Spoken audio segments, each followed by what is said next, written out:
Hey guys, my name's Jesse, and Jeff wanted me to share with you guys what God's been showing me during this time, and so I'm gonna do that. So first, at about Bible study, um, last week we were studying Abraham, and really God calling out Abraham, and so we were looking at it, and we were in Genesis 12, right? Where God calls Abraham out. And really, what stands out, to me at least, is verse 5. And Abram took Sarai his wife, and Lot his brother's son, and all of their substance that they had gathered, and the souls that they had gotten in Haran, and they went forth to go into the land of Canaan. And into the land of Canaan they came. So this is God calling Abraham out. I want to say, first of all, that this is not Abraham's first adventure in life, right? It talks about, in that verse, the souls that they had gotten in Haran. So Abraham had done something before God called him out.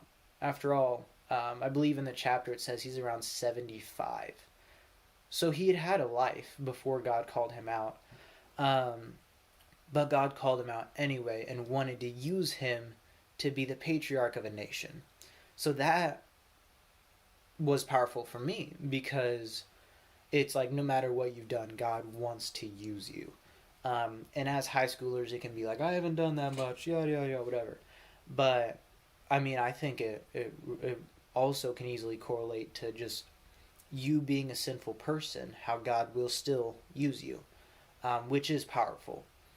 So that's one thing God showed me. Then the next is kind of similar, is that God gives not yets, right?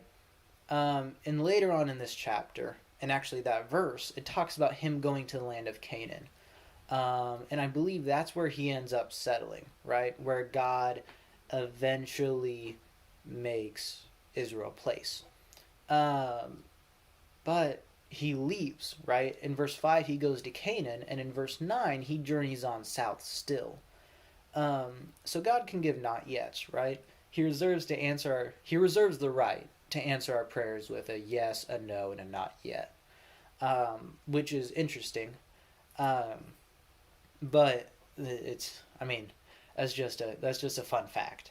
And another thing God's shown me is that if He's with you, He'll protect you. So later on in chapter 20 of Genesis, Abraham, at this time, earlier he was Abram and Sarai, now he's Abraham and Sarah, they go to this place called Gerar.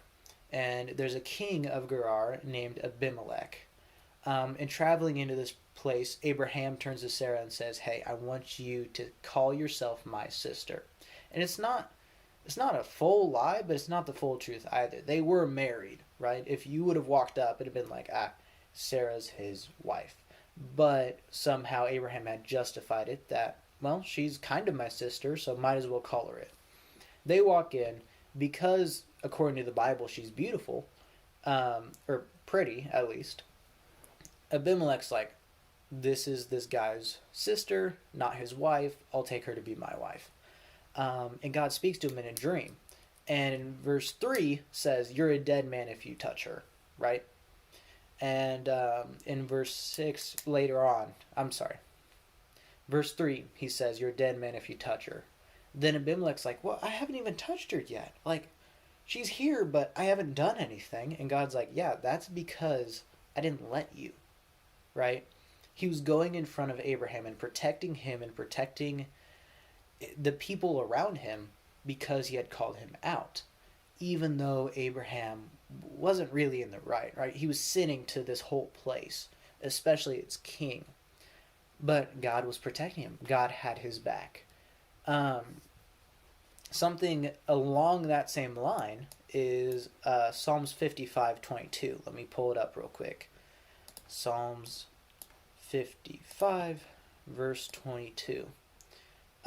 Cast thy burden upon the Lord, and he shall sustain thee, and he shall never suffer the righteous to be moved.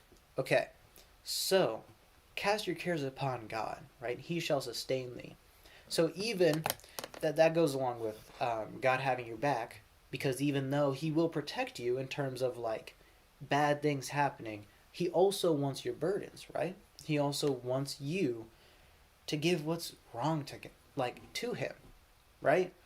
Why would you not? He's God. He can take care of it.